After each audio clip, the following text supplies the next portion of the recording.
একটা শহর যেখানে আছে সাধারণ এক দোতলা বাড়ি, যে বাড়িতে বছর কয়েক আগেই ঘটেছিল এক ভয়ঙ্কর হত্যাকাণ্ড, যার রহস্য আজও শেষ হয়নি। কিন্তু কয়েক বছর পার হতেই সবকিছু স্বাভাবিক হতে শুরু করে। তবে টুইস্ট আসে তখনই যখন বিঘ্নেশ নামের এক সাধারণ ছেলে এই বাড়িতে ভাড়া থাকতে আসে। প্রথমে জায়গাটা তার কাছে একদম পারফেক্ট মনে হয়, নীরব, শান্ত আর বেশ সস্তা। কিন্তু কয়েকদিন যেতেই এই নিস্তব্ধতার আড়ালে লুকিয়ে থাকা অদ্ভুত সব ঘটনা তার চোখে পড়তে শুরু করে। মাঝরাতে হঠাৎই বাসার টিভি একা একাই চালু হয়ে যায়, আর একটা কালো মলাটের বই বারবার পড়ে যায়। বিঘ্নেশ বুঝতে পারে বাসায় এমন কিছু আছে যা দেখা যায় না, কিন্তু অনুভব করা যায়। ধীরে ধীরে বাস্তব আর ভ্রম একে অপরের সাথে এমন ভাবে মিশে যায় যে বিঘ্নেশ বুঝতেই পারে না সে কি সত্যিই বেঁচে আছে নাকি অনেক আগেই এই অন্ধকার তাকে গ্রাস করেছে। এমনই এক ভয়ানক মিস্ট্রি, ভরপুর সাসপেন্স, অতীতের ভয়ানক পাপ, গা হিম করা হরর আর সাইকোলজিক্যাল থ্রিলে ভরা গল্প নিয়ে আজ এক্সপ্লেইন করব সম্প্রতি মুক্তিপ্রাপ্ত তামিল মুভি ডার্ক। তবে সাবধান, কিন্তু এই গল্প একবার দেখলে রাতে আর একা ঘুমাতে পারবেন না। সালটা 2021।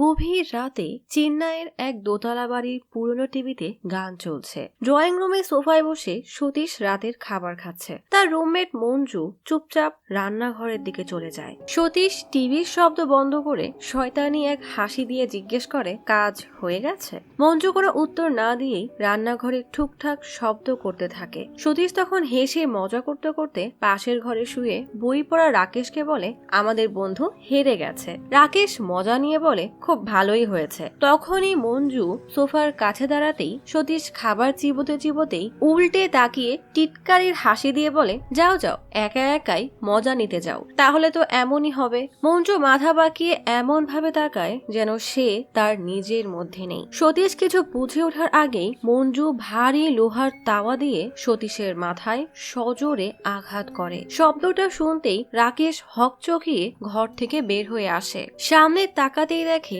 সতীশের মাথায় কড়াই গেঁথে গেছে, সোফায় তার নিথর দেহ পড়ে আছে। বিভৎস এই দৃশ্য দেখে সে রীতিমতো হতবম্ব হয়ে যায়। ঠিক তখনই পেছন থেকে মঞ্জু তার উপর ঝাঁপিয়ে পড়ে, ধারালো অস্ত্র গলায় ঢুকিয়ে দেয়। ধস্তাধস্তির মাঝেই রাকেশের বইটা মেঝেতে পড়ে যায়। কিছুক্ষণের মধ্যেই তার রক্তাক্ত দেহ মেঝেতে লুটিয়ে পড়ে। টিভিতে তখনও তামিলের ফেমাস সং চলছে। মঞ্জু সতীশ আর রাকেশকে টেনে একটা দেওয়ালে ঠেস দিয়ে বসায়। রাকেশের নিঃশ্বাস তখনও চলছে। মঞ্জু দুজনের উপর কেরোসিন ছিটিয়ে নিজের উপরে কেরোসিন দিয়ে আগুন ধরিয়ে রিল্যাক্সে দুজনের মাঝে দাঁড়ায়। সাথে সাথে দুজনের শরীরে দাউ দাউ করে আগুন জ্বলে ওঠে। এতটা তাপেও যেন মঞ্জুর ঘোর ভাঙে না। সাথে সাথেই সে মেঝেতে পড়ে যায়। গল্প চলে আসে বর্তমানে, অর্থাৎ 2025 সালে। অফিসার্স আইএএস একাডেমির সেমিনার হলে বিশ্ব মানসিক স্বাস্থ্য দিবস উপলক্ষে বক্তব্য দিচ্ছে অ্যাসিস্ট্যান্ট পুলিশ কমিশনার বালা চন্দর। সামনেই বসে থাকা শিক্ষার্থীদেরকে বালা বলে, সরকারি কর্মকর্তা বা পুলিশ অফিসার হওয়ার আগে প্রত্যেককে নিজের দায়িত্ব আর সমাজের প্রতি দায়বদ্ধতাটা আগে বুঝতে হবে, কারণ ক্ষমতার সঙ্গে বড় দায়িত্বও আসে, আর সেই দায়িত্ব পালন করতে গিয়ে ভয় সামনে আসতেই পারে। তাই ভয়কে এড়িয়ে না গিয়ে সাহস নিয়ে তার মুখোমুখি হতে হবে। মনোজ নামের একজন বালাকে জিজ্ঞেস করে, পুলিশে আসার পর কখনো কোনো মানুষ বা পরিস্থিতিকে এতটা ভয় লেগেছে যে সেই ভয় আজও আপনাকে তাড়া করে বেড়ায়? প্রশ্নটা শুনেই বালা একদম চুপ হয়ে যায়। হঠাৎই গম্ভীর মুখে বলে, আছে। সেই রাতেই বালা পুরনো এক দোতলা বাড়ির লোহার গেটের সামনে থামে। গাড়ি থেকে নেমে সে অন্ধকারে ডুবে থাকা বাড়িটার দিকে এক নজরে তাকিয়ে থাকে। হয়তো এই বাড়ির সাথে তার ভয়ঙ্কর কোনো স্মৃতি জড়িয়ে আছে। গল্প চলে আসছে 6 মাস আগে। ভোরের আলো তখনও ফোটেনি। এক হকার সাইকেলে করে দুধের প্যাকেট বিলি করতে করতে সেই বাড়ির সামনে আসে। গেটের ভেতরে নিচের ফ্লোরে দুধ দিয়ে পাশে সিঁড়ি বেয়ে দোতলায় ওঠে। খোলা কাঠের দরজার সামনে দাঁড়িয়ে কয়েকবার স্যার বলে ডাকলেও ভেতর থেকে কোনো উত্তর আসে না। চারপাশের অস্বাভাবিক নীরবতা তাকে হঠাৎ ভয় ভয় পাইয়ে দেয়। বেশ সাহস করে ভেতরে ঢুকে কিছু একটা দেখে ভয়ে দ্রুত সিঁড়ি দিয়ে নিচে নেমে আশেপাশের লোকদের চিৎকার করে ডাকতে থাকে। সকালের আলো ফুটতেই বালার গাড়ি বাড়ির সামনে থামে। বাইরে তখন উৎসুক মানুষের ভিড়। সবাই বলাবলি করছে এই বাড়িতে আবারও লাশ পাওয়া গেছে। অফিসার রবি বালাকে জানায় লাশ এখনো ভেতরেই আছে, অ্যাম্বুলেন্সের জন্য অপেক্ষা করা হচ্ছে। বালা এত ভিড় দেখে ভিড় সরিয়ে রাস্তা ফাঁকা করতে বলে। তখন গাড়িতে বসা এই এলাকায় থাকা বালার পরিচিত এক লোক জানায় বাড়িওয়ালা রমেশ খুব ভালো মানুষ ছিল, অথচ এলাকার সবাই এই বাড়িটাকে অলক্ষণে মনে করত। এখন বুঝতে পারছি বাড়িটার আসলেই কোনো সমস্যা আছে। ওই ছেলেটাও কি মারা গেছে? বালা এসব কথা বাদ দিয়ে তার বন্ধুকে বলে যেভাবেই হোক তাকে এখান থেকে ট্রান্সফার করতে। শহর ছেড়ে এই জায়গায় বদলি হওয়ার পর তার স্ত্রী চিত্রা সারাক্ষণ বিরক্ত করছে। লোকটা যেতেই বালা বাড়ির ভিতরে ঢুকে বারান্দায় সেই হকার ছেলে আর তার পাশে একটা মেয়েকে দেখতে পায়। বিষয়টাকে পাত্তা না দিয়ে ঘরের ভিতরে ঢুকতেই দেখে সোফার উপরে সাদা কাপড়ে ঢাকা রমেশের লাশ পড়ে আছে। অর্থাৎ এই বাড়ির বৃদ্ধ বাড়িওয়ালাই মারা গেছে। পাশের ঘরে ঢুকতেই বিছানায় আরেকটা লাশ দেখতে পায়। সাদা শার্ট আর জিন্স পরা দাড়িওয়ালা এক ছেলে রক্তাক্ত অবস্থায় বিছানায় পড়ে আছে। তার বুকের ডান দিক থেকে গলা পর্যন্ত গভীর ক্ষত। বালা কলম দিয়ে ক্ষত পরীক্ষা করে রিপোর্টে মাপ 5 থেকে 6 ইঞ্চি লিখে রাখতে বলে। দুইটা লাশ দেখে বেশ হতাশ হয়ে সিগারেট ধরিয়ে খাটের পাশে বসেই অ্যাম্বুলেন্সের জন্য অপেক্ষা করতে থাকে। রবি বারবার বলে অ্যাম্বুলেন্স এখনই চলে আসবে, কিন্তু ফোনে কথা বলার পর বালা বুঝতে পারে রবি তাকে মিথ্যা বলেছে। অ্যাম্বুলেন্স আসতে এখনো অনেক দেরি। তাই রেগে রবিকে ঘর থেকে বের করে স্মোক করছিল। হঠাৎই তার পিছনে লাশ হয়ে পড়ে থাকা রক্তাক্ত ছেলেটা জোরে নিঃশ্বাস নিয়ে আচমকাই চোখ খুলে সোজা হয়ে বসে পড়ে। বালা ভয়ে লাফিয়ে ওঠে আর দরজায় দাঁড়িয়ে থাকা বাকি কর্মকর্তারাও হতভম্ব হয়ে যায়। ছেলেটা ধীরে ধীরে বিছানা থেকে নেমে টলতে টলতে ড্রয়িং রুমে এসে সেখানে রমেশের লাশের সামনে দাঁড়িয়ে থাকা সবাইকে দেখে তার চোখ গিয়ে থামে বালার মুখে। বালা তাকে দেখে প্রথমে বুঝতেই পারে না কিভাবে একটা মৃত মানুষ আবারও উঠে দাঁড়ালো। বিঘ্নেশ তখনও প্রচন্ড দুর্বল। রক্তে ভিজা শরীর নিয়ে সে হেলে দুলে সামনে এগিয়ে এসে বালার শার্ট শক্ত করে ধরে বলে বালাচন্দর এখান থেকে চলে যাও। কথাটা বলেই সে আচমকায় জ্ঞান হারিয়ে মাটিতে লুটিয়ে পড়ে। সবাই ঘটনার আকস্মিকতায় স্তব্ধ হয়ে ড্রয়িং রুমেই দাঁড়িয়ে থাকে। ঠিক তখনই সবার নজর পড়ে পেছনের দেওয়ালে আঁকা শিবের ছবির উপরে। রাতে সরকারি হাসপাতালের করিডোরে ক্লান্ত হয়ে চেয়ারে বসে বালা ঘুমিয়ে পড়েছে। রবি তাকে ডাকতেই সে জানতে চায় বিঘ্নেশের এখন কি অবস্থা। ডক্টর জানায় বৃদ্ধ রমেশের হার্ট অ্যাটাকে মৃত্যু হয়েছে। তার মৃত্যুর প্রায় 8 ঘন্টা হয়ে গেছে। অন্যদিকে বিঘ্নেশ এখনো কোমায় আছে। তার বাঁচার সম্ভাবনা খুবই কম, তবে ডক্টররা সর্বোচ্চ চেষ্টা করছে। কথাটা শুনে বালা চুপচাপ করিডোর দিয়ে চলে যায়। বিঘ্নেশের আইটি অফিসে বিঘ্নেশের বন্ধু কুমার কান্নায় ভেঙে পড়লে বালা তার পাশে বসে জানতে চায় বিঘ্নেশ কি কোনো সমস্যায় ছিল। সতীশ জানায় বেশ কয়েকদিন ধরেই বিঘ্নেশ মানসিকভাবে অস্থির ছিল। বারবার জিজ্ঞেস করলে কাজের চাপ আর অফিসের ঝামেলার কথাটা বলে বিষয়টা এড়িয়ে যেত। চেন্নাইতে ওর তেমন কোনো পরিচিত কেউ ছিল না। বালা সরাসরি জানতে চায় বিঘ্নেশ কখনো বালাচন্দর নামের কারোর কথা বলেছিল। সতীশ না বলতেই বালা বলে কোনো কিছু মনে পড়লেই সঙ্গে সঙ্গে তাকে জানাতে হবে বলেই চলে যায়। অফিসে বসে বালা বিঘ্নেশের ঘটনার ভিডিও দেখছে। রবি জানায় 3 বছর আগেও এই বাড়িতে এমন একটা অস্বাভাবিক ঘটনা ঘটেছিল। গত সপ্তাহে বিঘ্নেশকে আন্নানগরের একটা এটিএম বুথে অচেতন অবস্থায় পাওয়া যায়। পুলিশের সন্দেহ হলে জিজ্ঞাসাবাদে বিঘ্নেশ বলেছিল সে হঠাৎ মাথা ঘুরে পড়ে গিয়েছিল। পরে সিসিটিভি ফুটেজ দেখে পুলিশ নিশ্চিত হয়ে যায় যে সে সত্যিই বলছে। বালা বিঘ্নেশের মায়ের কথা জানতে চাইলে রবি জানায় সে এখনো পৌঁছায়নি। রবি যাওয়ার পর বালা চোখ পড়ে টেবিলের উপরে রাখা এভিডেন্স ব্যাগের ভেতরে লাল সুতোয় মোড়ানো রহস্যময় একটা ধাতব তাবিজ আর কয়েকটা পয়সা। জিনিসটা দেখতেই তার সন্দেহ আরো বেড়ে যায়। রাতে বালা ফোনে কারোর সাথে কথা বলতে বলতেই দ্রুত জিপের কাছে আসে। বালা খুব চিন্তিত হয়ে বলে বিষয়টা পরের দিন সকাল পর্যন্ত ফেলে রাখা যাবে না। আজ রাতেই একজনের সঙ্গে দেখা করা জরুরি। যেভাবেই হোক অ্যাপয়েন্টমেন্ট ঠিক করতে হবে বলেই জিপে উঠে দ্রুত সেখান থেকে বেরিয়ে যায়। কিছুক্ষণ পরেই বালা এক মহিলা সাইকিয়াট্রিস্টের বাড়ির সামনে আসে। ডক্টর জানায় মাত্র 2 দিন আগেই বিঘ্নেশের সাথে তার প্রথম কাউন্সিলিং সেশন হয়েছিল। এর মধ্যেই এমন ঘটনা ঘটায় সে নিজেও বেশ শকের মধ্যে আছে বলেই বালাকে একটা ভয়েস রেকর্ডার দেয় যেখানে বিঘ্নেশের কাউন্সিলিং সেশনের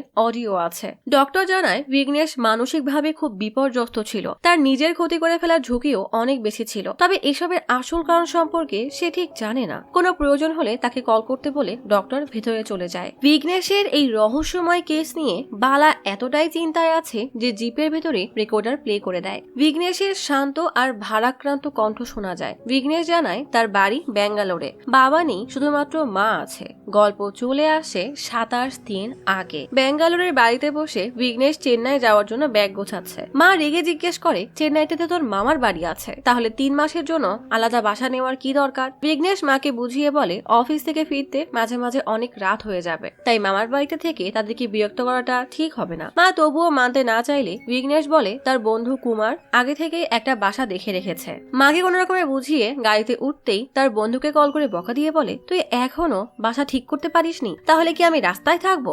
বলেই রেগে কল কেটে দেয়। বিঘ্নেশ চেন্নাই পৌঁছেই এক হোটেলে ওঠে। সকাল সকাল তৈরি হয়ে তার অফিসে আসে। সেখানে অ্যাড ডিরেক্টর বিনোদ জানায় পরের দিন কুমারের সঙ্গে মিটিং করে তাকে কাজ শুরু করতে হবে। বিঘ্নেশ জানায় আপাতত সে হোটেলে আছে, তবে আজই একটা বাসা খুঁজে নিবে। বিনোদ অবাক হয়ে জানতে চায়, কুমারের তো আগেই বাসা দেখে রাখার কথা ছিল, তাই না? বিঘ্নেশ রেগে কুমারের দিকে তাকালেই বিনোদ বলে, তোমার অফিসে প্রতিদিন আসারও দরকার নেই, তুমি চাইলেই বাড়ি থেকেই কাজ করতে পারবে। বিঘ্নেশের বাসা খোঁজার বাহানায় কুমার ছুটি নিতে চাইলেই বিঘ্নেশ রেগে বলে সে একাই খুঁজে নিতে পারবে। তাই বেচারা কুমারেরও আর ছুটি পাওয়া হয় না। বিঘ্নেশ এবার একাই বাড়ি খুঁজতে বের হয়। তবে সমস্যা হলো কোথাও ব্যাচেলরদেরকে বাসা দেওয়া হয় না, কোথাও ধূমপান নিষিদ্ধ, আবার কোথাও খাবার, পানি আর অতিথি নিয়েও অদ্ভুত সব নিয়ম বানানো। একের পর এক বাড়ির শর্ত শুনতে শুনতে বিঘ্নেশ একেবারে বিরক্ত হয়ে যায়। শেষমেশ চায়ের দোকানের সামনে দাঁড়িয়ে এক অটো ড্রাইভারকে জিজ্ঞেস করে আশেপাশে কোনো বাসা ভাড়া পাওয়া যাবে। অটো ড্রাইভার পাশের একজনকে ডেকে 3 নম্বর গলির একটা বাড়ি দেখিয়ে দিতে বলে।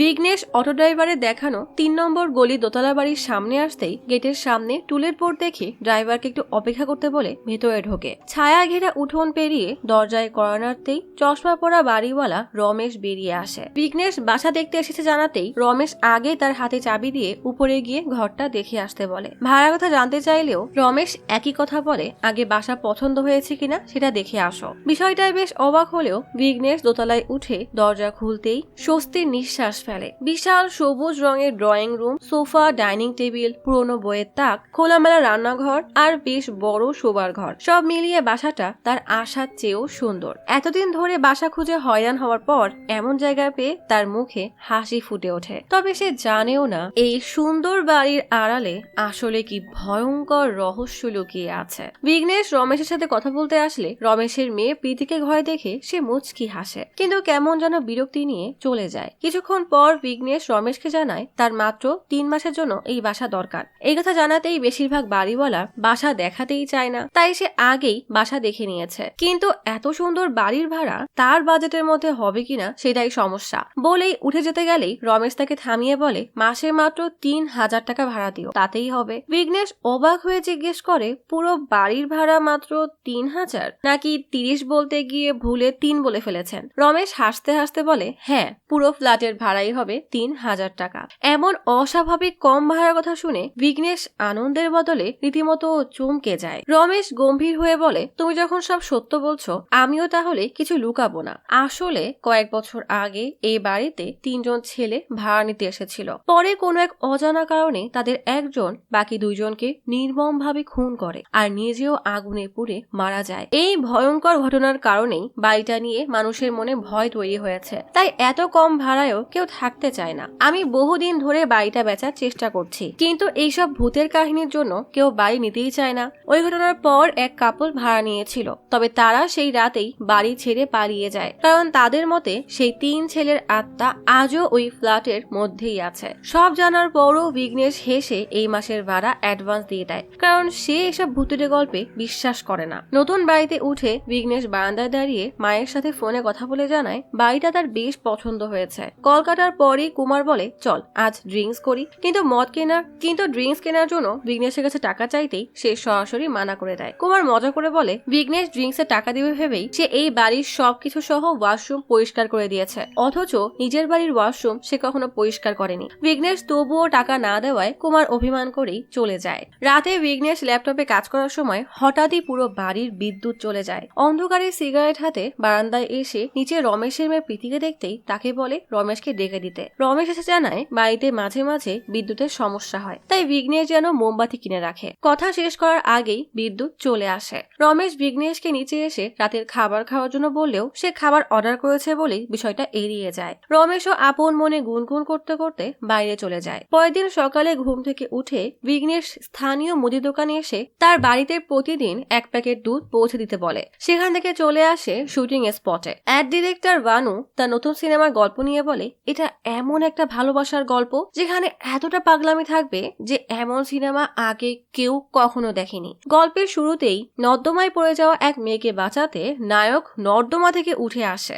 এমন গল্প শুনে বিঘ্নেশ বুঝে যায় এই গল্পের ভবিষ্যৎ কত খারাপ। দুপুরে ক্যাফেটেরিয়ায় বসে বিঘ্নেশ যখন সেই গল্প কুমারকে শুনিয়ে বলে, কে জানে এমন জঘন্য গল্প কিভাবে প্রডিউসার পেল, এতে আবার অদ্ভুত ট্রায়াঙ্গেলও আছে। এজন্যই গল্পের নাম 1 মেয়ে 2 ছেলে। ডিরেক্টরের এমন আজব গল্পে দুই বন্ধু হাসতে থাকে। রাতে রান্নাঘরে থালা বাসন মাজতে মাজতে একটা চামচ নিচে পড়তেই বিঘ্নেশ সেটা তুলতে গেলেই কাউন্টারের নিচে লাল সুতোয় পেঁচানো একটা তাবিজ আর কয়েনে মোড়ানো অদ্ভুত একটা জিনিস দেখে। কৌতূহল নিয়ে সেটা হাতে তুলতেই বুঝতে পারে এটা রহস্যময় ধাতব তাবিজ আর তামার পয়সা, দুটোই লাল সুতো দিয়ে শক্ত করে বাঁধা। কিছুক্ষণ সেটার দিকে তাকিয়ে থেকে বিঘ্নেশ তাবিজটা নিজের পড়ার টেবিলে ফোন আর ল্যাপটপের পাশেই রেখে দেয়। তখনই মায়ের ফোন আসতেই বিঘ্নেশ স্বাভাবিকভাবেই কথা বলতে থাকে। কল কেটে আবারও অদ্ভুত তাবিজটার দিকে তাকাতেই তার কৌতূহল বাড়ে। জানালার পাশে দাঁড়িয়ে সেই তাবিজটা উল্টে পাল্টে দেখে, কিন্তু কোনো রহস্য বুঝতে না পেরেই বারান্দায় দাঁড়িয়ে উঠানের গাছপালার শুকনো পাতার স্তূপের মধ্যেই সেটা ছুঁড়ে ফেলে দেয়। রাতে বিছানায় শুয়ে বিঘ্নেশ ফোন দেখতে দেখতেই ঘুমিয়ে পড়ে। বাইরে কুকুরের ডাক শুনতেই সে উঠতে গিয়েও ওঠে না। ঘুমের মধ্যেই দেখে সে সাদা শার্ট পরা, তার বুকে রক্ত। ড্রয়িং রুমে টিভি ঝিরঝির করছে। রান্নাঘরের পাশে 3টা লাশ আগুনে জ্বলছে। এমনই ভয়ঙ্কর কিছু দৃশ্য দেখে সকালে তার ঘুম ভাঙে। ঘুম ভাঙার পরপরই বাইরে থেকে টিভির শব্দ শুনে সে দেখে টিভি চালু করা। রাতে হয়তো ভুল করে টিভি অন করে রেখেছিল ভেবেই সে টিভিটা বন্ধ করে দেয়। বাইরে এসে সিঁড়ির কাছে দুধের প্যাকেট নেয়, কিন্তু রান্নাঘরে ঢুকতেই দেখে কালো ফ্রাইং প্যান মেঝেতে পড়ে আছে। সাবলীল ভাবে প্যানটা তুলে সিঙ্কের পাশে রেখে কফি নিয়ে জানালার সামনে দাঁড়াতে দেখে মেঝেতে একটা পুরনো বই পড়ে আছে যার নাম something is always there. Vighnesh বইটা তুলে তাকের মধ্যেই রেখে দেয়। অফিসের জন্য বের হওয়ার সময় দেখে রমেশকে ঘিরে কয়েকজন পাওনাদার টাকা ফেরত চেয়ে ঘিরে ধরেছে। রমেশ বারবার বলছে বাড়ি বিক্রি হলেই সে সবার পাওনা মিটিয়ে দেবে। বিঘ্নেশ চুপচাপ তাদের পাশ কাটিয়ে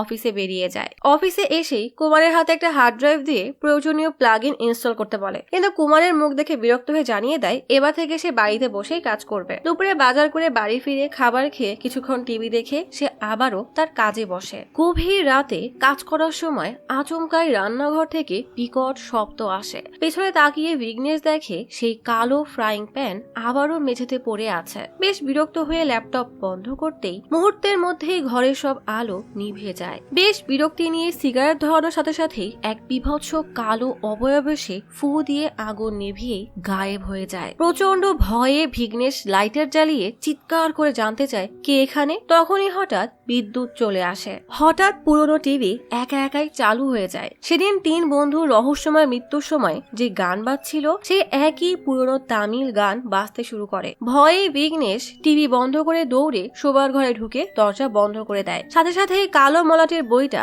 আবারও তাক থেকে পড়ে যায়। পরের দিন সকালে বাইরে বের হতেই দেখে সেই বইটা আগের মতোই মেঝেতে পড়ে আছে। টিভি একা একাই চলছে। রান্নাঘরের মেঝেতে ফ্রাইং প্যানটা পড়ে আছে। বিঘ্নেশের আর বুঝতে বাকি থাকে না এই বাড়ির অশরীরী শক্তি যেন অতীতের ঘটনাগুলোরই বারবার পুনরাবৃত্তি করছে। অফিসে এসেও রমেশের আগের কথাগুলো বিঘ্নেশের মাথায় ঘুরতে থাকে। কয়েক বছর আগে এই বাড়িতে থাকা 3 জনের মধ্যে একজন বাকি 2 জনকে খুন করে নিজেও আগুনে পুড়ে মারা যায়। তখন বিষয়টা তেমন গুরুত্ব না দিলেও সেই তাবিজ পাওয়া, বই, প্যান আর টিভির ঘটনা রোজ একই সাথে ঘটতে থাকায় বিঘ্নেশের মনে হয় এই বাড়িতে ভয়ঙ্কর কিছু একটা লুকিয়ে আছে। এইসব ভাবনার মাঝেই কুমার হঠাৎ বিঘ্নেশকে এখানে দেখে মজা করে বলে, কাল না বললি আমার মুখ দেখতে বিরক্ত লাগে, এক রাত পার না হতেই আবার চলে আসলি কেন? বলেই হাসতে থাকলে বিঘ্নেশ হঠাৎই চিৎকার করে তাকে বের হয়ে যেতে বলে। অফিসের সবার সামনে এভাবে অপমানিত হয়ে কুমার রেগে চলে যায়। গভীর রাতে শোবার ঘরে বিঘ্নেশ চোখ মুখ চেপে কোন রকমে ঘুমানোর চেষ্টা করছে। তখনই দরজার নিচে ড্রয়িং রুম থেকে আসা টিভি আলো দেখে সে দৌড়ে টিভি বন্ধ করতেই যাবে, তখনই দরজার নিচে একটা মানুষের ছায়া দেখে সে সেখানে শক্ত হয়ে দাঁড়িয়ে থাকে। ছায়াটা ভিতরে ঢুকবে বুঝতে পেরেই দৌড়ে বিছানার অপর দিকে মুখ করে শুয়ে থাকে। তখনই দরজাটা আপনা আপনি খুলে যায়। বিঘ্নেশ সামনের দেওয়ালে তাকাতেই দেখে কালো একটা ছায়া দরজায় দাঁড়িয়ে আছে। ভয়ে তার নিঃশ্বাস বন্ধ হয়ে যাওয়ার উপক্রম হয়, তবুও চুপ করে সেভাবেই শুয়ে থাকে। হঠাৎ সে অনুভব করে তার পাশেই কেউ বসে আছে। পেছনে ফিরে তাকানোর সাহস আর তার হয় না, তাই কোনো রকমের চাদর টেনে চাদর মুড়ি দিয়ে ঘুমিয়ে যায়। পরের দিন ক্যাফেটেরিয়ায় বিঘ্নেশকে শূন্য দৃষ্টিতে বসে থাকতে দেখে কুমার বেশ কৌতূহল নিয়ে তাকিয়ে থাকে। বন্ধুর এমন হাল দেখে তারও চিন্তা হচ্ছিল, কিন্তু রাগের কারণে কোনো কথা না বলেই চলে যায়। রোজ রাতের এই অত্যাচারে অতিষ্ঠ হয়ে বিঘ্নেশ টিভির প্লাগ খুলে সেটাকে মেঝেতে নামিয়ে রাখে। সেই বই বুক সেলফ থেকে বের করে আর কিচেন থেকে কালো তাওয়া বের করে উঠানে এসে গভীর গর্ত খুঁড়ে বই আর তাওয়া মাটির নিচে পুঁতে দেয়। মাটি চাপা দিয়ে জায়গাটা পাতায় ঢেকে উপরে ফিরে আসলেও তার মনে একটা প্রশ্ন থেকেই যায়, বইটা সরিয়ে ফেললেই কি এই বাড়ির অশরীরী শক্তিও থেমে যাবে? রাতের নিস্তব্ধতার মধ্যেই হঠাৎ রান্নাঘর থেকে আবারও বিকট ধাতব শব্দ ভেসে আসে। বিঘ্নেশ চমকে উঠে দৌড়ে ড্রয়িং রুমে আসে। রান্নাঘরে তাকিয়ে দেখে সেই কালো ফ্রাইং প্যান আবারও মেঝেতে পড়ে আছে, কিন্তু ড্রয়িং রুমে ফিরতেই তার পায়ে কিছু একটা ঠেকে। নিচে তাকিয়ে বিঘ্নেশের বুক কেঁপে ওঠে। তার পায়ের কাছে পড়ে আছে সেই বই, যার গায়ে এখনো মাটি লেগে আছে। বিঘ্নেশ এতটাই ভয় পেয়ে যায় যে দৌড়ে নিচের উঠানে ছুটে আসে। গাছের তলায় যেখানে সেই বইটা পুঁতে রেখেছিল সেখানে পাগলের মতো মাটি খুঁড়তে শুরু করে, কিন্তু গভীরে হাত ঢুকিয়েও বই কিংবা তাওয়া কোনোটারই অস্তিত্ব খুঁজে পায় না। গর্তটা পুরোপুরি খালি। ভয়ে কাঁপতে কাঁপতে মাটির উপর হাঁটু গেড়ে বসে বিঘ্নেশ বুঝতে পারে সে যতই এই জিনিসগুলো থেকে পালাতে চাচ্ছে, রহস্যময় শক্তি ততই সেগুলোকে তার কাছে ফিরিয়ে আনছে। হতাশ হয়ে বিঘ্নেশ ফ্ল্যাটে ফিরে আসে। ঠিক তখনই ঘরের এক কোণে মেঝেতে পড়ে থাকা প্লাগহীন পুরনো টিভিটা আচমকাই জ্বলে ওঠে। কোনো বিদ্যুৎ সংযোগ ছাড়াই বিকট শব্দে সেই পুরনো তামিল গান বাজতে শুরু করে। ভয়ে বিঘ্নেশের হাতের বই মেঝেতে পড়ে যায়। সে ধীরে ধীরে টিভির সামনে গিয়ে বসে প্লাগটা হাতে তুলে দেখে প্লাগটা কোথাও সংযুক্ত নেই, অথচ টিভি চলছে। দ্রুত টিভি ঘুরিয়ে যে কোনো ভাবেই হোক সেটাকে বন্ধ করার চেষ্টা করে, কিন্তু কোনো লাভ হচ্ছে না দেখে প্রচন্ড রেগে টিভির উপরে জোরে জোরে বাড়ি মারতেই টিভি হঠাৎই বন্ধ হয়ে যায়। কি একটা মনে করে টিভির স্ক্রিনে হাত দিতে গেলেই বিভৎস সেই অশরীরী হাত তার হাত চেপে ধরে। বিঘ্নেশ ভয়ে ছিটকে মেঝেতে ঘষতে ঘষতে পেছনে সরে যায়। এই ভয়ানক দৃশ্য দেখে তার মানসিক ভারসাম্য যেন একদম ভেঙে পড়ে। সাথে সাথেই সে মেঝেতে বেহুশ হয়ে পড়ে। দেখা যায় বিঘ্নেশ এতটাই ভয় পেয়েছে যে মেঝেতে পি পটি করে ফেলেছে। সকাল হতেই প্রচন্ড ভয়ে বিঘ্নেশ কুমারকে কল করে বলে, তুই যেভাবেই হোক ওই বাড়ির ডিল ফাইনাল কর, আমি এই বাড়িতে আর থাকতে পারবো না। বলেই খালি পায়ে দৌড়ে সিঁড়ি দিয়ে নামার সময় বাড়িওয়ালা রমেশের সাথে তার দেখা হয়। কিন্তু বিঘ্নেশের সাথে কি ভয়ানক ঘটনা ঘটেছে সেসব না জেনেই রমেশ খুশিতে কান্না করতে করতে বলে, তুমি এই বাড়িতে আসার পর থেকেই আমার সব কষ্ট শেষ হয়ে গেছে। এই বাড়ি কেনার জন্য অবশেষে একজন ক্রেতা পাওয়া গেছে এবং চুক্তিও পাকা হয়ে গেছে। এখন বাড়ি বিক্রি করে আমি নিজের সব দেনা শোধ করে গ্রামের বাড়িতে শান্তিতে বাকি জীবন থাকতে পারবো। রমেশ কান্না করতে করতেই বিঘ্নেশকে জড়িয়ে ধরে বলে এই সব কিছুর জন্য সে বিঘ্নেশের কাছে চিরকৃতজ্ঞ। রমেশের চোখে পানি দেখে বিঘ্নেশ তখন কিছুই বলতে পারে না। অভিশপ্ত বাড়ি ছেড়ে পালাতে চাইলেও তার উপস্থিতির কারণেই এই বয়স্ক মানুষের জীবনে সব সমস্যার সমাধান হতে চলেছে, এই চিন্তাটাই তাকে দ্বিধায় ফেলে দেয়। মেট্রো স্টেশনে ব্যাগ কাঁধে দাঁড়িয়ে বিঘ্নেশ গভীর চিন্তায় ডুবে থাকে। রমেশের জন্য শেষ পর্যন্ত সে এই অভিশপ্ত বাড়িটা ছেড়ে না দেওয়ার সিদ্ধান্ত নেয়। অফিসে পৌঁছাতে কুমার তাকে দেখে মজা করে বলে, বাড়িতে বসে কাজ করবে বলে আবারও ফিরে এসেছিস? বিঘ্নেশ জানায় বাড়িতে সারাক্ষণ বিদ্যুৎ নিয়ে ঝামেলা হচ্ছে, তাই অফিসে এসেই কাজ করছি। কুমার বলে, তুই যে অন্য বাসা দেখার কথা বলেছিলি সেটার কথাবার্তা পাকা করে ফেলেছি। কিন্তু বিঘ্নেশ হঠাৎই সিদ্ধান্ত বদলে বলে, ওই বাসার আর দরকার নেই, মাত্র 3 মাসের ব্যাপার, ওখানেই মানিয়ে থাকবো। তবে কুমার ভালো করেই বুঝতে পারে বিঘ্নেশের কিছু একটা হয়েছে। সে বিষয়টা জানতে চাইলেও বিঘ্নেশ বিষয়টা এড়িয়ে বলে, অনেক কাজ আছে, তুই এখন বাড়ি যা। কুমার বেরিয়ে যাওয়ার পর বিঘ্নেশ একাই কেবিনে বসে ল্যাপটপে কাজ করতে থাকে। পেছনে সিনেমার পোস্টার থেকে খসখস শব্দ ভেসে আসতে বিঘ্নেশ ভয়ে চমকে সেদিকে তাকায়, কিন্তু কাউকেই দেখতে পায় না। বাড়িতে ফিরবে না ভেবে সারা রাত অফিসেই কাটিয়ে দেয়, কিন্তু ভয় তার পিছু ছাড়ে না। সে ঠিক মতো ঘুমাতেও পারে না। বাড়ি ফিরে বেডরুমে যাওয়ার সাহস তার হয় না। সকালে বাড়ি ফিরতেই দেখে সেই বই আর তাওয়া মেঝেতে পড়ে আছে। প্রতিদিন রাত বাড়ার সাথে সাথেই বিঘ্নেশের মানসিক অবস্থা আরো খারাপ হতে থাকে। ঠিক মতো ঘুম নেই, খাওয়া নেই, তাই যেখানেই যায় সে রীতিমতো ঝিমোতে থাকে। অফিসের ওয়াশরুমে ঘুমিয়ে পড়লে তার কলিগরা তার দিকে অদ্ভুত নজরে তাকিয়ে থাকে। কিন্তু বিঘ্নেশ ওই বাড়ির রহস্য কাউকে কিছুই জানায় না। এক রাতে বিঘ্নেশ একা অফিসে বসে 2021 সালে সেই রহস্যময় হত্যাকাণ্ডের পুরনো খবর খুঁজতে শুরু করে। খুঁজতে খুঁজতে সেই 3 ছেলের রহস্যময় হত্যাকাণ্ড আর আগুনে পোড়া লাশ উদ্ধারের খবর খুঁজে পায়। সেখানে জানা যায় ভাড়াটিয়া মঞ্জু একই ফ্ল্যাটে থাকা 2 বন্ধু সতীশ আর রাকেশকে ধারালো অস্ত্র দিয়ে হত্যা করে পরে আগুন দিয়ে নিজেকে শেষ করে দেয়। খবরটা পড়তে পড়তেই বিঘ্নেশের চোখ ভয়ে বড় বড় হয়ে যায়, কারণ এই মুহূর্তেই সে বুঝতে পারে যে বাড়িতে সে থাকছে সেই পুরনো হত্যাকাণ্ডের রহস্য এখনো শেষ হয়নি। হঠাৎই অফিসের সব আলো জ্বলতে আর নিভতে শুরু করে, যেন সেই অশরীরীগুলো এই খবরের সাথে সাথে বিঘ্নেশের অফিসেও চলে এসেছে। হঠাৎই হলের অপর প্রান্তে টিভি একা একাই চলতে শুরু করে। টিভিতে আগুনে পুড়তে থাকা এক মানুষের ভয়ঙ্কর দৃশ্য ভেসে ওঠে। বিঘ্নেশ ল্যাপটপ ছেড়ে উঠে দাঁড়ায়। চারপাশে তখন ভারী নিঃশ্বাসের শব্দ। বিঘ্নেশ ধীরে ধীরে দরজার দিকে এগোতেই বাইরে হঠাৎই জোরে শব্দ হয়। বিঘ্নেশ ভয়ে ভয়ে রান্নাঘরে ঢোকে। সঙ্গে সঙ্গে আলো জ্বলে ওঠে। সামনে ইউনিফর্ম পরা সিকিউরিটি গার্ড হাতে টিফিন আর প্লেট নিয়ে দাঁড়িয়ে আছে। গার্ড বিঘ্নেশকে দেখে বলে, কিছু হয়েছে? আমি তো খেতে এসেছিলাম। বিঘ্নেশ স্বস্তির নিঃশ্বাস ফেলে বলে, চলে যান। গার্ডও হাসি মুখে চলে যায়। দিন দিন বিঘ্নেশের জীবন যেন দুঃস্বপ্নে পরিণত হচ্ছে। ঘরে শুয়ে থাকলেই সে চমকে উঠে বসে। ড্রয়িং রুমে গেলেই টিভি নিজে নিজেই চালু হয়ে সেই অদ্ভুত গান বাজতে থাকে। অফিসে কুমারের সাথে বসে স্মোক করার সময় সে বিন্দুমাত্র শান্তি পায় না। সারাদিনের ক্লান্তিতে ঝিমিয়ে পড়ার পর রাতে সে একাই রাস্তায় ঘুরে বেড়ায়। কখনো বাস স্টপের বেঞ্চে শুয়ে পড়ে, আবার কখনো মানুষের ভিড়ের মাঝেও তার মাথা ঘুরতে থাকে। তার চারপাশের স্বাভাবিক দৃশ্যগুলো যেন ধীরে ধীরে তার বিভ্রমে বদলে যায়। একদিন চায়ের দোকানে স্মোক করার সময় পাশে থাকা এক লোকের সাথে সামান্য ধাক্কা লাগতেই বিঘ্নেশ হঠাৎ উন্মাদের মতো তার কলার ধরে মারতে শুরু করে। আশেপাশের লোকজন ছুটে এসে তাকে থামানোর চেষ্টা করে, কিন্তু সে তাদের হাত ছাড়িয়ে ফাঁকা রাস্তায় পাগলের মতো ছুটতে থাকে। এতটা দৌড়ে ক্লান্ত হয়ে শেষ পর্যন্ত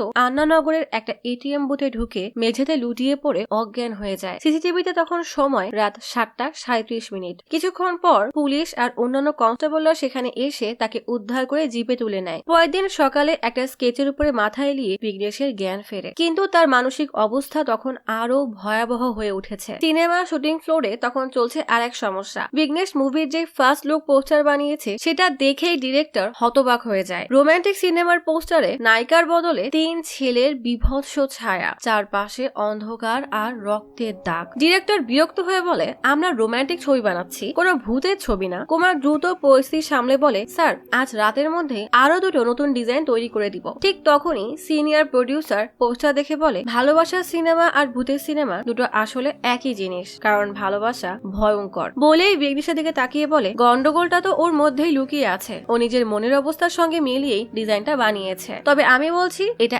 100% সুপার হিট হবে। প্রডিউসারের কথায় সবাই হেসে দিলেও বিঘ্নেশের মুখে কোনো হাসি আসে না। এদিকে সন্ধ্যায় অফিসে ফিরে বিঘ্নেশ দেখে সেখানে পেস্ট কন্ট্রোলের কাজ চলছে। ম্যানেজার তাকে থামিয়ে বলে, সবাইকে আজ বাড়ি থেকেই কাজ করতে বলা হয়েছে, তোমাকে খুব ক্লান্ত লাগছে, তুমি বাসায় গিয়ে বিশ্রাম নাও। বিঘ্নেশ চুপ হয়ে যায়, কারণ সেই অভিশপ্ত বাড়ি ছাড়া তার কাছে যাওয়ার মতো আর কোনো জায়গা নেই। শেষ পর্যন্ত সে ব্যাগ কাঁধে নিয়ে অফিস থেকে বেরিয়ে যায়। রাতে বাড়ির সামনে এসেই বিঘ্নেশ কিছুক্ষণ স্থির হয়ে দাঁড়িয়ে থাকে। অন্ধকার বাড়ির দিকে তাকাতেই তার শরীর শিউরে ওঠে। পাশ দিয়ে একটা কুকুরও নিঃশব্দে চলে যায়। শেষ পর্যন্ত বিঘ্নেশ ভেতরে ঢোকার সাহস না করেই ফিরে যায়। রাস্তার মোড়ের পুরনো ভাইল্যান্ড রুমস লজে গিয়ে একটা ঘর নেয়। সেখানে খাটের পাশেই ড্রিঙ্কস এর বোতল, গ্লাস, সিগারেট আর লাইটার পড়ে আছে। মানসিক আর শারীরিকভাবে সম্পূর্ণ বিধ্বস্ত বিঘ্নেশ শুয়ে পড়ে। কিছুক্ষণের মধ্যেই ক্লান্তি আর নেশায় সে গভীর ঘুমে তলিয়ে যায়। টেবিলের উপরে পড়ে থাকা তার ফোনটা তখনও বেজেই চলছে। মা অনেকবার কল দিয়েও তাকে পায় না। দোতলার বাড়ির গেটের সামনে একটা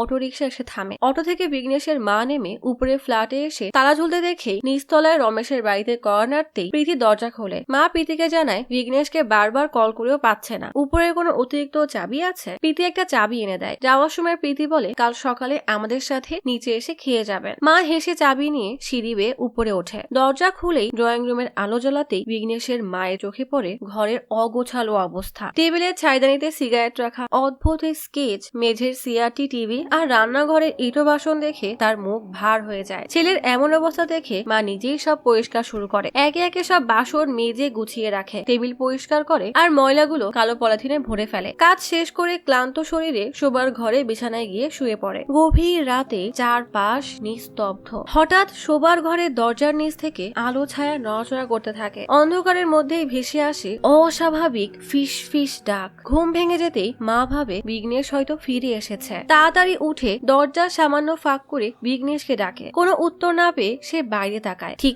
তখনই মেঝেতে রাখা টিভিটা বিকট শব্দে নিজে থেকেই চালু হয়ে যায়। রঙিন আলো ঝলকাতে ঝলকাতে সেই পুরনো গানের ভিডিও বাজতে থাকে। মা ভয়ে স্থির হয়ে তাকিয়ে থাকে। মুহূর্তের মধ্যেই টিভি আবারও নিভে গেলে ঘর অন্ধকার হয়ে যায়। তখনই টেবিলের উপর থাকা সিগারেটের প্যাকেট মায়ের পায়ের কাছে থামে। পাশেই পড়ে আছে সেই কালো মলাটের বই। বুক শেলফের ভারী কাঠের দরজা আপনা আপনি ক্যাচ ক্যাচ শব্দে খুলে যায়। তাকির অন্ধকার থেকে ধীরে ধীরে বেরিয়ে আসে লালচে কালো আগুনে পোড়া এক বিভৎস অশরীরীর অবয়ব। বিঘ্নেশের মা ভয়ে চিৎকার করে ওঠে। লজে ঘুমিয়ে থাকা বিঘ্নেশ দুঃস্বপ্নের প্রচন্ড ঝাঁকুনিতে জেগে ওঠে। তার শরীর ঘামে ভিজে গেছে। তার মনে হয় মায়ের কোনো বিপদ হয়েছে। ব্যাগ হাতে সে লজ থেকে দ্রুত বেরিয়ে ফাঁকা রাস্তায় দৌড়ে বাড়িতে ফিরে আসে। গেট খুলে সিঁড়ি বেয়ে উপরে উঠে দরজা খুলেই চিৎকার করে মাকে ডাকে। রান্নাঘর ফাঁকা, শোবার ঘরের বিছানাটাও ফাঁকা পড়ে আছে। বালিশ এলোমেলো দেখে বিঘ্নেশের বুক কেঁপে যায়। সে সোফায় বসে মাথা চেপে ধরে মায়ের নম্বরে কল করে। ফোন ধরতেই মা জানায় সে তো ব্যাঙ্গালোরে তার বাড়িতেই আছে। সে এতক্ষণ বিঘ্নেশকে এত কল করেছে কিন্তু বিঘ্নেশ কলই ধরেনি। বিঘ্নেশ বুঝতে পারে মা ঠিকই আছে, তবুও ভয়ে ভয়ে বলে চেন্নাই আসতে হলে আগে আমাকে জানিয়ে আসবে। মা মজা করে জানতে চায় কেন, এমন কি করছিস যে আমার আশা মানা। বিঘ্নেশ কাজের চাপের বাহানা দিতেই মা জিজ্ঞেস করে তোর সব ঠিক আছে তো। বিঘ্নেশ শুধুমাত্র হ্যাঁ বলে। ঠিক তখনই মেঝেতে রাখা টিভিটা আবারও একা একাই চালু হয়ে গান বাজতে শুরু করে। ঘরে থাকতে ভয় পেয়ে বিঘ্নেশ তোষক আর চাদর নিয়ে ছাদে উঠে আসে। সেখানে রেলিং ধরে দাঁড়িয়ে থাকা প্রীতির সাথে তার দেখা হয়। প্রীতি প্রথমে চলে যেতে চাইলেও বিঘ্নেশ তাকে থাকতে বলে। তার অস্বাভাবিক অবস্থা দেখে প্রীতি জানতে চায় আপনি ঠিক আছেন তো। কথার এক পর্যায়ে প্রীতি জানায় রমেশ কি তার নামে বিঘ্নেশে কিছু বলেছে। আসলে প্রীতির বাবা প্রীতির উপরে রেগে আছে, তাই তার সাথে কোনো কথা বলে না, কারণ তার বাবার সব কষ্টের কারণ আর তার এই বাড়ি ভুতুড়ে হওয়ার জন্য সে নিজেই দায়ী। বিঘ্নেশ অবাক হয়ে তাকিয়ে জিজ্ঞেস করে কেন, তুমি এমন কি করেছিলে। প্রীতি জানায় যেদিন ওই খুনের ঘটনা ঘটে সেদিন বিকালে মঞ্জু প্রীতিকে প্রপোজ করেছিল। প্রীতি সরাসরি তাকে মানা করে দেয়। সেই অপমান আর ক্ষোভে মঞ্জু তার দুই বন্ধুকে খুন করে পরে নিজেকেও শেষ করে দেয়। সেই ঘটনার পর থেকেই তার বাবা মনে করে ওই খুনের ঘটনার জন্য তার মেয়েই দায়ী। সেই অপয়া ঘটনার কারণে বাড়িটা বহুদিন ধরে বিক্রি হয়নি আর বাবা তার পাওনাও শোধ করতে পারেনি। বিঘ্নেশের কারণে অবশেষে এই বাড়ির জন্য একটা ক্রেতা পাওয়া গেছে আর রমেশ বহুদিন পর স্বস্তির হাসি হেসেছে। তাই প্রীতি বিঘ্নেশকে ধন্যবাদ দেয়, তবে এটাও বলে যে অন্যের মুখে হাসি ফোটাতে গিয়ে নিজেকে কষ্ট দিয়ে এই অভিশপ্ত বাড়িতে পড়ে থাকার কোনো দরকার নেই। বিঘ্নেশ আর কোনো কথা না বাড়াতে চাইলেই প্রীতি কিছু না বলেই চলে যায়। প্রীতি যেতেই বিঘ্নেশ বালিশের নিচে ফ্ল্যাটের চাবি রেখে ছাদে শুয়ে পড়ে। বিঘ্নেশের মাথায় প্রীতি আর রমেশের কথাগুলো বারবার ঘুরতে থাকে। ঘুমের মধ্যেই হঠাৎ সে মুখে অস্বস্তিকর কিছু অনুভব করে। নাগের কাছে হাত নিতেই দেখে তার মুখের উপরে একটা সাদা কীট কিলবিল করছে। ভয়ে চোখ তুলে তাকাতেই দেখতে পায় উপরে অর্ধপোড়া বিকৃত কঙ্কালার সার একটা কুকুর ঝুলছে। তার মুখ পচে সেই পোকাগুলো বিঘ্নেশের মুখে পড়েছে। বিভৎস নজরে কুকুরটা তার দিকেই তাকিয়ে আছে। কিছু বুঝে ওঠার আগেই কুকুরটা লাফিয়ে তার বুকের উপরে পড়ে মুখের সামনে মুখ এনে নিঃশ্বাস ফেলে। বিঘ্নেশ বিকট চিৎকারে লাফিয়ে ওঠে। এক প্রচন্ড ঝাঁকুনিতে তার ঘুম ভেঙে যায়। সে শোবার ঘরের বিছানায় উঠে বসে হাঁপাতে থাকে। কপাল ঘামে ভিজে গেছে। নিজেকে বেডরুমে পেয়ে ভয়ে দৌড়ে ছাদের বালিশটা সরাতেই তার চোখ আটকে যায় নিচে পড়ে থাকা ফ্ল্যাটের চাবিতে। চাবি এখানে থাকলে সে ওই ফ্ল্যাটের বেডে পৌঁছালো কিভাবে, এই প্রশ্নটা ভাবতেই বিঘ্নেশ স্তব্ধ হয়ে যায়। এরপরে বিঘ্নেশ সাইকিয়াট্রিস্টের সাথে দেখা করতে যায়। বিঘ্নেশ থেকে সব শুনে ডক্টর বলে এটা মোটেও কোনো মানসিক রোগ না, তুমি একদম ঠিক আছো, তবে তোমাকে আগে নিজের কথা ভেবে ওই বাড়ি ছেড়ে দিতে হবে আর আমার দেওয়া কিছু ওষুধ এবং ব্যায়াম করতে হবে। পরের সপ্তাহে আমার সাথে তুমি আবার দেখা করতে আসবে। এতক্ষণ ডক্টরের দেওয়া রেকর্ডিং শুনে বিঘ্নেশের অবস্থার কথা ভেবে বালা বেশ হতাশ হয়ে যায়। তখনই ড্রাইভার জানায় তারা হাসপাতালে পৌঁছে গেছে। বালা ড্রাইভারকে যেতে বলে নিজেই বিঘ্নেশের সাথে দেখা করতে হাসপাতালে আসে। বিঘ্নেশের রুমের আশেপাশে কাউকে না দেখেই বালা বিঘ্নেশের বেডের পাশে এসে দাঁড়ায়। ফিসফিস করে বিঘ্নেশের কানের কাছে এসে বলে কে তুমি, আর গত কয়েকদিন ধরে কি হয়েছে তোমার সাথে। বিঘ্নেশকে কয়েকবার ডেকে তোলার চেষ্টা করে কিন্তু আচমকাই দরজার ওপাশে কিছু একটা শব্দ পেয়ে বালা বালা ভয়ে আটকে ওঠে। সেদিকে কিছু না দেখেই বিঘ্নেশের দিকে তাকাতেই বিঘ্নেশ আচমকা লাফিয়ে উঠে বালার শার্টের কলার ধরে জোরে জোরে ঝাঁকুনি দিয়ে বলে, এখান থেকে চলে যাও বালাচন্দর। ঝাঁকুনির তীব্রতা এত জোরে যে বালার খিচুনি ওঠার উপক্রম হয়। তখনই গল্প চলে আসে অতীতে। একদিন অফিসে ঘুমের ঝিমুনিতে ভয়ানক এক স্বপ্ন দেখে লাফিয়ে উঠতেই কুমার তার মজা নিয়ে বলে, সারাদিন ঘুমানো ছাড়া কোনো কাজই করে না। বিঘ্নেশ রেগে কুমারের উপর চড়াও হলে কুমারও এবার তেড়ে আসে। কুমারের সাথে ঝগড়া করে রাস্তায় হাঁটতে হাঁটতেই বিঘ্নেশ হঠাৎই রাস্তায় পড়ে যায়। আশেপাশের লোকজন কোনো রকমে তাকে উঠালে শিবের বেশে থাকা একজন বলে, ভয় পেও না, আমি তোমার সাথেই আছি। ঠিক তখন থেকেই বিঘ্নেশ ভেবে নেয় সে আর কোনো ভয় পাবে না। বাসায় ফিরে ড্রিঙ্কস করতে বসে। অশরীরী আত্মারা তাদের মতো করে টিভি চালাচ্ছে, টিভির সাউন্ড বাড়াচ্ছে। তবে আজ বিঘ্নেশ কিছুতেই ভয় পায় না। সে আজ একাগ্র চিত্তে আর্ট করতে বসে। আত্মাটা কখনো লাইট অফ করে তো কখনো রান্নাঘরের জিনিস ছুঁড়ে তাকে থামানোর চেষ্টা করে, তবুও সে থামে না। বিরক্ত হয়ে সে চিৎকার করে উঠতেই সব থেমে যায়। বিঘ্নেশ আজ একবার কিচেনে গিয়ে মঞ্জুর আত্মাকে বলে, সাহস থাকলে সামনে আয়। আরেকবার তাকে সামনে এসে রাকেশের আত্মাকে বলে, এভাবে এক এক করে বই না ফেলে সামনে এসে লড়াই কর। তারপর টিভির সামনে এসে সতীশের আত্মাকে বলে, তোদের কোনো একজনকে পেলেও আমি টুকরো টুকরো করে দিব, তোরা আমাকে পাগল বানাতে চাস? কথার মাঝে তাকাতেই দেখে আত্মারা তার শিবের ড্রয়িং ছিঁড়ে দিয়েছে। তবে আজ বিঘ্নেশ কোনোভাবেই হার মানবে না। সে এবার রং নিয়ে দেয়ালে আঁকতে শুরু করে। আজ কোনো শক্তি তাকে থামাতে পারবে না। রমেশ বাড়ি ফিরে দেখে দোতলার আলো বারবার জ্বলছে আর নিচ্ছে। তবে এত রাতে বিঘ্নেশকে বিরক্ত করবে না, তাই সকাল হতেই উপরে চলে আসে। ঘরে ঢুকেই দেখে বিঘ্নেশ কাঠের সোফায় শুয়ে আছে। ঘরের মেঝেতে সব বাসনপত্র ছড়িয়ে আছে। দেয়ালে বড় করে শিবের ছবি আঁকানো। বিঘ্নেশের চেহারায় গভীর ক্লান্তি দেখে সে বুঝতে পারে সে এটা মানসিকভাবে ভেঙে পড়েছে। কয়েকদিনের অনিদ্রা, আতঙ্ক আর অস্বাভাবিক ঘটনাগুলো তার স্বাভাবিক জীবনটাকে যেন এলোমেলো করে দিয়েছে। রমেশ পরম মমতা নিয়ে বলে, আমার জন্য তুমি এত কিছু সহ্য করে এখানে পড়েছিলে? বাড়ি বিক্রি হওয়াটা আমার কাছে বড় কথা না, তুমি আগে এখান থেকে চলে যাও। কিন্তু বিঘ্নেশের ভয়টা অন্য জায়গায়। সে কাঁপা কাঁপা গলায় জানায়, যদি এসব সত্য না হয়, যদি সবকিছু তার মনের কল্পনা হয়, তাহলে বাড়ি বদলালেও তো একই ঘটনা তার সঙ্গে ঘটতে পারে। সে কান্না করতে করতে জানায় সে কি পাগল হয়ে যাচ্ছে। রমেশ তাকে সাহস দিয়ে বলে, এতদিন সে নিজেও এই বাড়িতে থেকেছে, তার সঙ্গে তো এমন কিছুই হয়নি। তবে আজ সে বিঘ্নেশকে একা না রেখে এই রাত তার সঙ্গেই থাকার সিদ্ধান্ত নেয়। বিঘ্নেশও নীরবে রাজি হয়ে যায়। তার মনে অন্তত এটুকু ভরসা জন্মায় যে আজ রাতে তার পাশে একজন মানুষ থাকবে। রাত নামতেই রমেশ হাতে ড্রিঙ্কস এর বোতল আর চানাচুর নিয়ে দোতলায় আসে। দরজা খুলে বিঘ্নেশ তাকে ভেতরে নিয়ে এসে সাবধানে দরজা বন্ধ করে দেয়। ডিম লাইটের নিচে দুজন গোল টেবিলে বসে। রমেশ নিশ্চিন্তে ড্রিঙ্কস করতে করতে বিঘ্নেশকে চারপাশে না তাকিয়ে নিশ্চিন্তে ড্রিঙ্কস করতে বলে। কিন্তু বিঘ্নেশের চোখ বারবার ঘরের অন্ধকার কোণায় চলে যায়। তার মনে হচ্ছে যে কোনো মুহূর্তেই অন্ধকারের ভেতর থেকে সেই অশরীরী শক্তি বেরিয়ে আসবে। রমেশ বিষয়টাকে মজা হিসেবে নিলেও বিঘ্নেশের মুখের আতঙ্ক দেখে তাকে শান্ত করার চেষ্টা করে। কিছুক্ষণ পর রান্নাঘর থেকে বিকট শব্দ হতেই বিঘ্নেশ নেশার ঘোরে চমকে ওঠে। সামনে তাকাতেই দেখে রমেশের চেয়ার খালি। তার ডাক শুনে রান্নাঘর থেকে রমেশের মাতাল কণ্ঠ ভেসে আসে। সেখানে গিয়ে বিঘ্নেশ দেখে পানি পান করতে গিয়ে রমেশ নেশার ঘোরে ধপাস করে পড়ে গেছে। বিঘ্নেশ তাকে ধরে তুলে আনে। মাতাল রমেশ হাসতে হাসতে বলে, সে থাকতে কোনো ভূত এখানে আসতে পারবে না। বিঘ্নেশ বিরক্ত হয়ে বলে, ভূতের থেকেও তো আপনার এই মজাগুলো আরো বেশি ভয়ঙ্কর। রমেশ পুরোনো দিনের কথা বলতে বলতে জানায়, আগে এই বাড়িতে থাকা ছেলেরা ছিল ভিতুর ডিম। রাত 9টার আগেই তাদের ফিরতে হতো, না হলে সে গেটে তালা মেরে দিত। তখন তারা গেট বা দেওয়াল টপকে লুকিয়ে ঘরে ঢুকতো। কথা বলতে বলতেই রমেশের চোখ ভারী হয়ে আসে আর সে গভীর ঘুমে তলিয়ে যায়। বিঘ্নেশ তাকে বারবার জাগানোর চেষ্টা করে বলে, সারা রাত সঙ্গে থাকার কথা বলে এখন এভাবে ঘুমিয়ে পড়লে চলবে না। কিন্তু রমেশ আধো ঘুমে শুধু হাত নেড়ে বলে, যথেষ্ট হয়েছে। বিঘ্নেশ বরং একাই সব মজা নেই। বিঘ্নেশ হতাশ হয়ে তাকে আবার ডাকলেও রমেশ আর ওঠে না। ঠিক তখনই বুকশেলফ থেকে একটা বই সশব্দে মেঝেতে পড়ে যায়। আর এই বইটাই সেই কালো মলাটের অভিশপ্ত বই, যেটা মারা যাওয়ার সময় রাকেশের হাতে ছিল। বিঘ্নেশের বুক ভয়ে কেঁপে ওঠে। সে কিছুক্ষণ নড়তেও পারে না। বইটার দিকে তাকিয়ে তার আগের সব কথা মনে পড়ে যায়। মাটির নিচে পুঁতে রাখার পরও বইটার ফিরে আসা, টিভির অস্বাভাবিকভাবে চালু হওয়া আর অদৃশ্য বিভৎস হাতের আক্রমণ। বিঘ্নেশ রমেশকে মরিয়া হয়ে জাগাতে থাকে, কারণ তার মনে পড়ে যায় রমেশ ঘুমিয়ে পড়ার পরেই এই সব কিছু শুরু হয়। হঠাৎ রমেশ মুখ ঘুরিয়ে তাকাতেই বিঘ্নেশের চোখের সামনে তার মুখ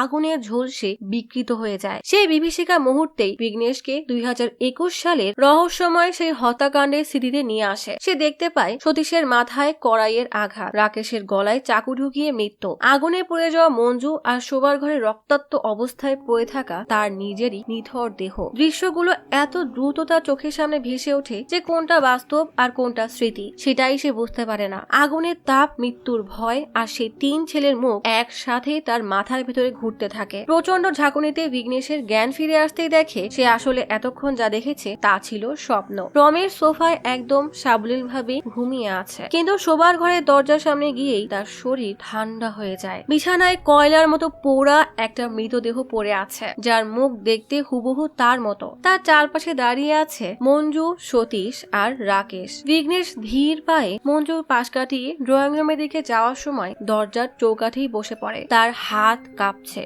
বুক ধরফর করছে, কিন্তু চোখ সরাতে পারছে না। বিছানার লাশ আর 3টা আত্মা তাকে এমন এক মানসিক অবস্থায় নিয়ে গেছে যেখানে ভয় আর বাস্তবতার সীমানা পুরোপুরি মুছে গেছে। চারপাশের এই বিভীষিকা থেকে নিজেকে সামলাতে সে সিগারেট ধরিয়ে হঠাৎই উন্মাদের মতো হাসতে শুরু করে। তার মনে হয় হয়তো সে নিজেই মারা গেছে আর মৃতরাই এখন বেঁচে আছে। কিন্তু ভয়ের কাছে হার না মেনে বিঘ্নেশ 3 জনের দিকে তাকিয়ে চিৎকার করে বলে, তাহলে তোমরা বলতে চাচ্ছ তোমরা বেঁচে আছো আর আমি মারা গেছি? কিন্তু না, আমি খুব ভালো করেই জানি আমি বেঁচে আছি। মঞ্জু তার দিকে তাকিয়ে বলে, তুই যদি সত্যি বেঁচে থাকিস তাহলে প্রমাণ করে দেখা। বিঘ্নেশ পাশেই পড়ে থাকা একটা কাচের বোতল ভেঙে কাচের টুকরো দিয়ে দাঁতের দাঁত চেপে নিজের বুক চিরে দেয়। সঙ্গে সঙ্গেই তাজা রক্ত বেরিয়ে আসে। সে তার রক্তাক্ত হাত আত্মাদের সামনে তুলে বলে, দেখ, আমার শরীর থেকে রক্ত বের হচ্ছে, আমি এখনো বেঁচে আছি। দরজার দিকে তাকাতেই দেখে ভোরের আলো ধীরে ধীরে দরজা দিয়ে প্রবেশ করছে। বিঘ্নেশ শোবার ঘরের দরজার পাশেই বসে থাকে, তার শার্ট রক্তে ভেজা। কিছুক্ষণ পর তার জ্ঞান ফিরে আসতেই সে ভেতরে তাকিয়ে দেখে বিছানায় পোড়া লাশ বা সেই 3 আত্মার ছায়া নেই। চারপাশ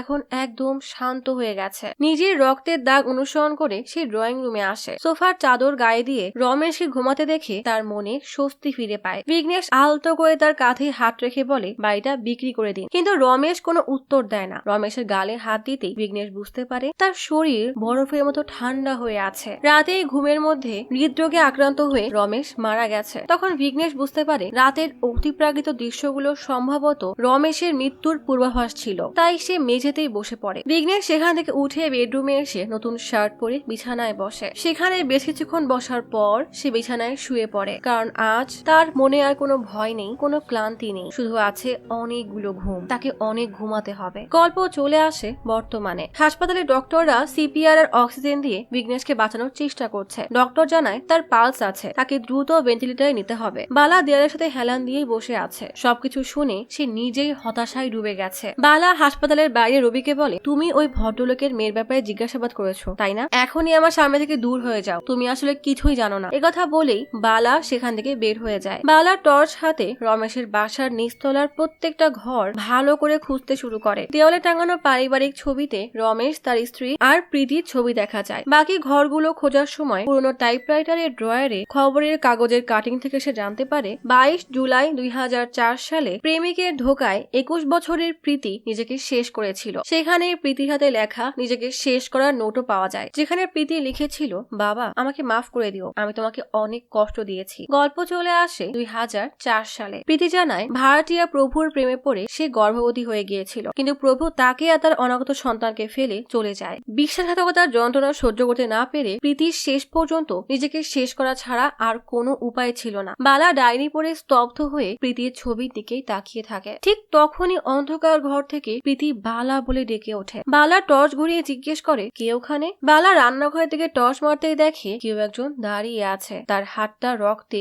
ভেসে যাচ্ছে। বালার মনে পড়ে যেদিন সে তদন্তের জন্য এই বাসায় প্রথম এসেছিল, সেদিন সিঁড়ির পাশে সে প্রীতিকে বসে থাকতে দেখেছিল। বিঘ্নেশ তাকে একই কথা বলেছিল, বালা এখান থেকে চলে যা। প্রীতির আত্মা বলে বিঘ্নেশকেও সে এই বাড়ি ছেড়ে চলে যেতে বলেছিল, কিন্তু বিঘ্নেশ তার কথা শোনেনি। তাই আমি যে কোনো মূল্যে তাকে বাঁচাতে চেয়েছিলাম, কিন্তু বিঘ্নেশকে বাঁচাতে গিয়ে আমার নিজের বাবাকে হারিয়ে ফেলেছি। বালার চোখের সামনে ভেসে ওঠে রমেশের নিথর দেহ। ডক্টর জানিয়েছিল রমেশ প্রায় 8 ঘন্টা আগে হৃদরোগে মারা গেছে। প্রীতির আত্মা রেগে বলে, এই সব কিছুর জন্য দোতলার ওই 3 ভাড়াটিয়া ছেলেরাই দায়ী। গল্প চলে আসে 2021 সালে। দোতলার ফ্ল্যাটে ভাড়া নিয়ে আসে মঞ্জু, সতীশ আর রাকেশ। প্রথম থেকেই 3 জন বেশ উচ্ছৃঙ্খল ছিল। একদিন রাস্তার পাশে মঞ্জু কারোর সঙ্গে ফোনে কথা বলছিল আর সতীশ তাকে নিয়ে মজা করছিল। তখনই প্রীতিকে দেখে মঞ্জুর মনে কুচিন্তা জাগে। সে বন্ধুদেরকে বলে, ওই মেয়েটাকে আমি নিজের করে নিব। তবে এরা জানতো না যে এরা আসলে প্রীতিকে নয়, বরং প্রীতির আত্মাকে দেখছে। সতীশ জানায় জানায় প্রীতিকে নিয়ে সেও অলরেডি স্বপ্ন বুনতে শুরু করে দিয়েছে। মঞ্জু বেশ ভাব দেখিয়ে বলে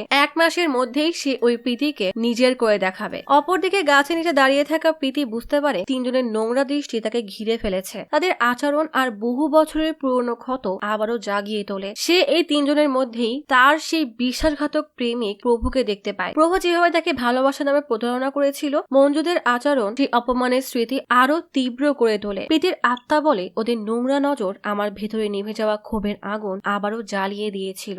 এক রাতে উঠানে মঞ্জু প্রীতির আত্মার পথ আটকে দাঁড়ায়। সে বলে আপনাকে আমার ভীষণ ভালো লাগে। কিন্তু প্রীতির চোখে কোনো ভালোবাসার ছাপ ছিল না, শুধুমাত্র ছিল জমে থাকা ঘৃণা আর প্রতিশোধের আগুন। প্রীতি ভালো করে বুঝতে পারে ভালোবাসার নাম করে আবারও একজন প্রতারক তাকে ধোঁকা দিতে এসেছে। এরপর সেই ক্ষোভের সুযোগেই প্রীতি মঞ্জুর উপর ভর করে। গল্প চলে আসে 2021 সালের সেই ভয়ানক রাতে। অস্বাভাবিক শক্তির প্রভাবে মঞ্জু সতীশকে ভারী লোহার কড়াই দিয়ে মাথায় আঘাত করে সেটা একদম মাথায় ঢুকিয়ে দেয়। এরপর রাকেশের গলায় চাকু ঢুকিয়ে তাকেও খুন করে। শেষে নিজের শরীরে আগুন দিয়ে নিজেকেও শেষ করে দেয়। প্রিয়ার আত্মা জানায় ওদের তিনজনকেই সে আগুনে পুড়িয়ে শেষ করে দিয়েছিল। তবে সেই তিনজনের আত্মা আজও ওই বাড়িতেই ঘুরে বেড়াচ্ছে। গল্প চলে আসে বর্তমানে। বালা টর্চ হাতে ভয়ে দাঁড়িয়ে আছে। অন্ধকার থেকে আবারও প্রিয়ার আত্মা বলে আমি আপনাকে আবারও বলছি এখান থেকে চলে যান। এ কথা শোনা মাত্রই বালা ডায়েরিটা ড্রয়ারে রেখেই টর্চ বন্ধ করে দ্রুত বাড়ি থেকে বেরিয়ে আসে। লোহার গেট পেরিয়ে পুলিশের জিপে উঠে সে কোনো মতে পানি পান করে। এরপর গাড়ি স্টার্ট দিয়েই সেখান থেকে চলে যায়। বর্তমানে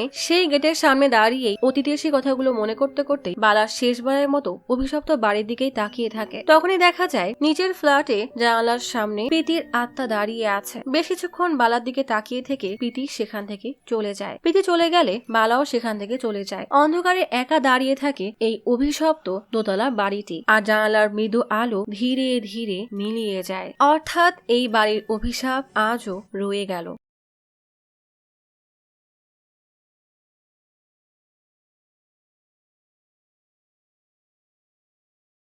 আজ তাহলে এখানেই চলে যাচ্ছি।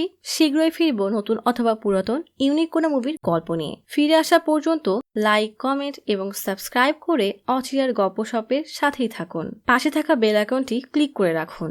দেখা হবে পরের ভিডিওতে।